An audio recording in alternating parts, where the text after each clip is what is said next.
One of the most intriguing discoveries in modern science is the fact that there is nothing in this world that even approaches what might be called truly solid.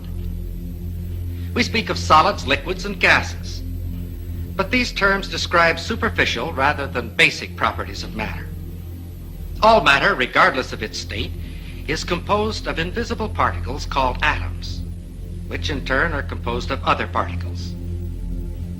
The air we breathe, though invisible to us, is just as real as wood or metal, because it's made of the same fundamental particles. It is the arrangement of these particles and the forces that bind them together that give to a substance its special properties. If we bring a piece of steel close to a magnet, we say that the steel becomes magnetized. But what is it that actually happens? If we place the steel inside a coil of wire connected to a high-gain amplifier, and then bring the magnet close to the bar of steel, we can hear something that suggests movement inside the steel. Listen.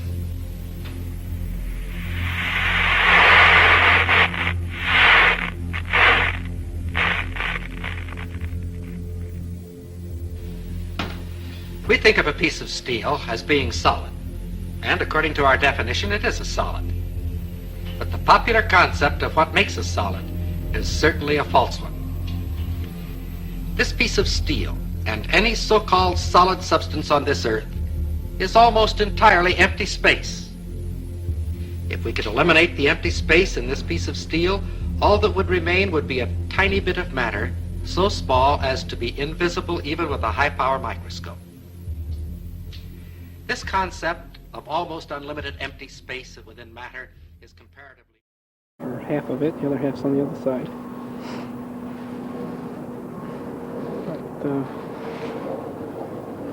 What and how that got that way is a mystery that those guys can try to figure out. Theoretically possible that we could make tiny, minuscule versions of black holes that would evaporate immediately.